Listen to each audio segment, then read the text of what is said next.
The R&G company has following capital structure at 31st March 2013, which is considered to be optimum. 3,60,000 के debenture, preference share 120 और 19,20,000 के equity share, और ये ऊपर लिखा हुआ है कि ये अभी हमारा एग्जिस्टिंग कैपिटल स्ट्रक्चर है और ये ऑप्टिमम है।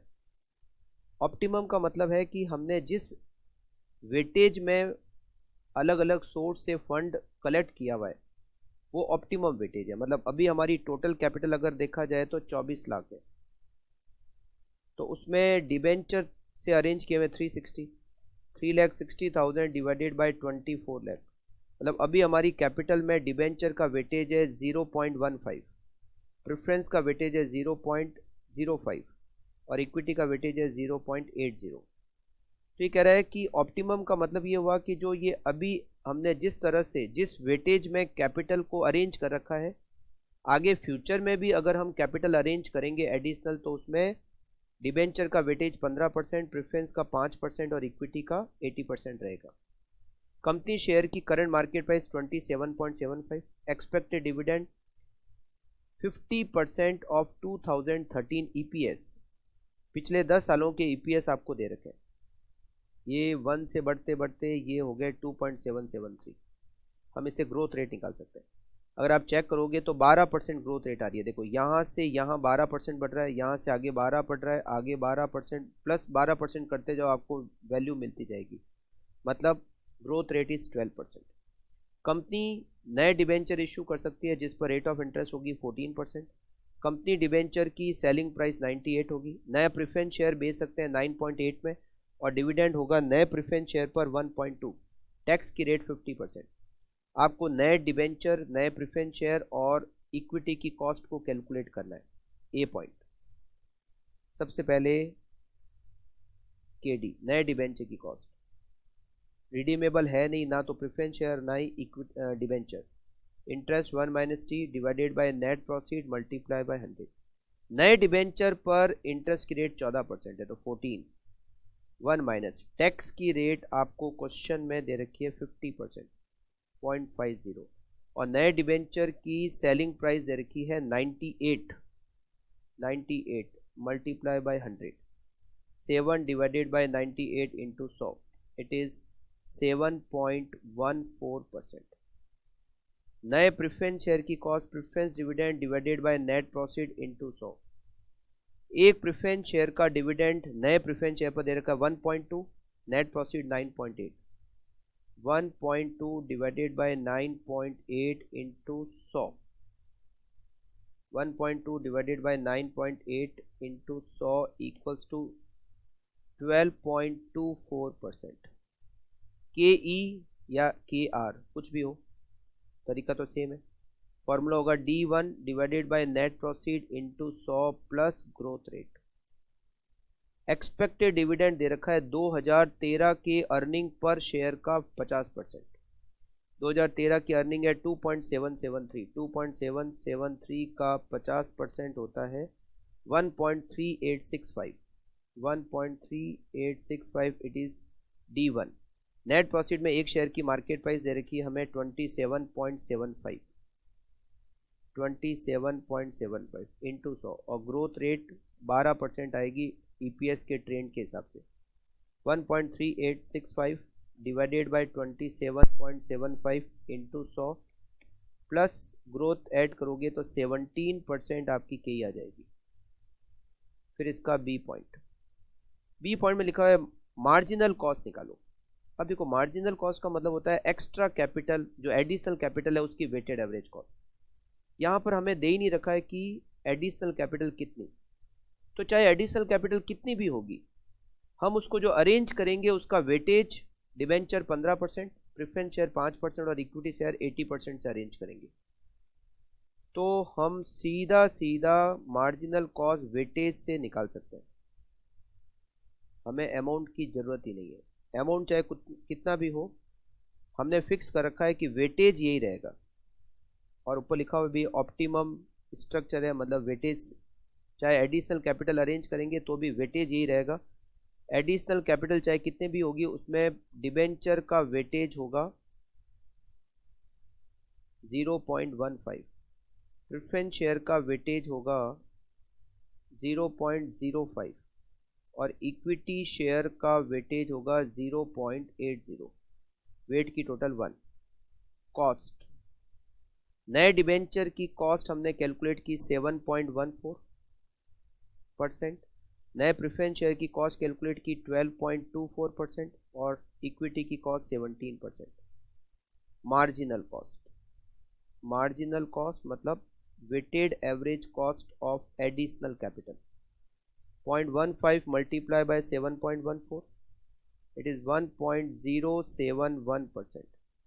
0.05 multiply by 12.24, 0.612%। 0.8 multiply by 17, 13.60%।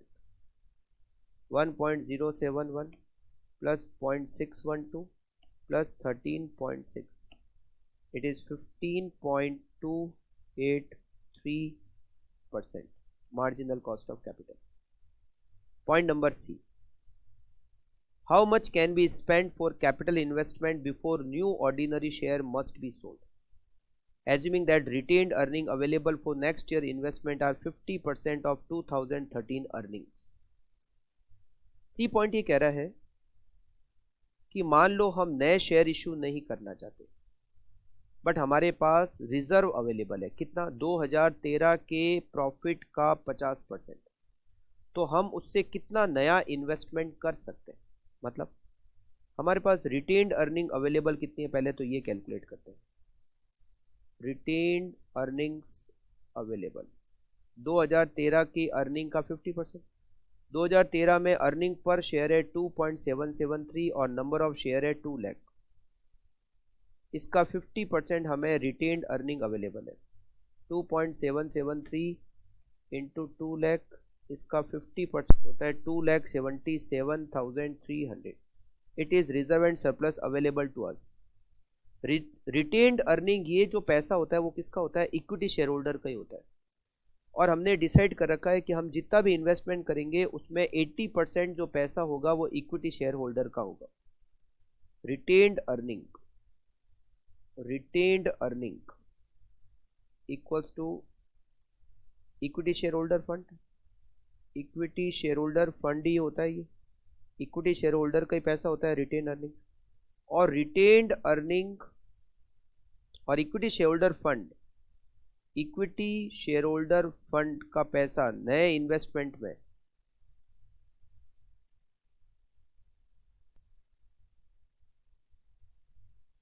Equity share holder fund in new investment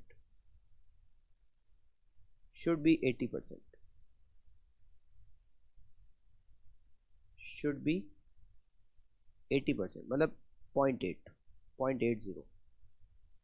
इसका मतलब है ये पैसा है तो शेयर होल्डर का, इक्विटी शेयर होल्डर का। हमें नए शेयर इश्यू नहीं करना है, बट हमारे पास इक्विटी शेयर होल्डर का पैसा पड़ा है 277,300।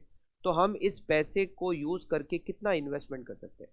तो 277,300 तो इक्विटी शेयर होल्डर का पैसा है, और इक्विटी शेयर होल्डर का पैसा टोटल इन्वेस्टमेंट का 80% होगा। बाकी का 15% डिबेंचर्स आएगा, 5% प्रेफरेंस शेयर्स आएगा। तो न्यू इन्वेस्टमेंट हम कितना कर सकते हैं?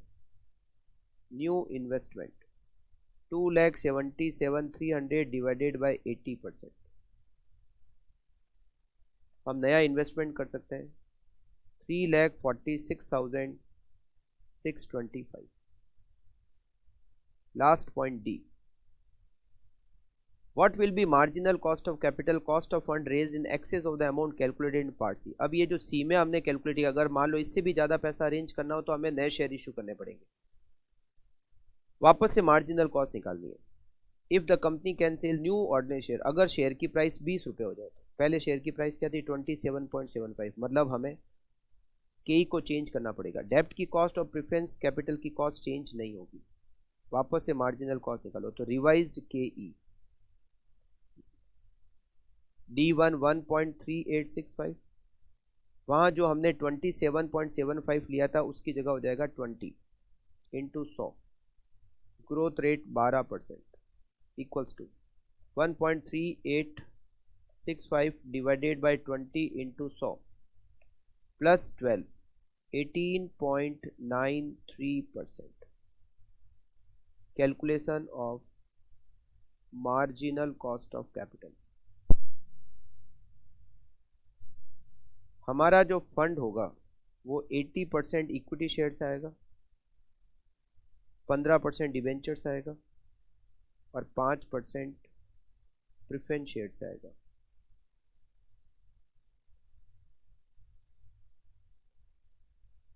सोर्स में आएगा डिवेंचर, प्रेफरेंस शेयर और इक्विटी शेयर। डिवेंचर का वेटेज 0.15, प्रेफरेंस का 0.05, इक्विटी का 0.80, वेट की टोटल 1। डिवेंचर की कॉस्ट वही रहेगी 7.14%, प्रेफरेंस की 12.24%, इक्विटी की कॉस्ट चेंज हो जाएगी 18.93%। 0.15 मल्टीप्लाई बाय 7.14, 1.071%। 0.05 multiplied by 12.24, 0.612%। और 0.8 multiplied by 18.93, 15.144%। 1.071 plus 0.612 plus 15.144, total 16.827%।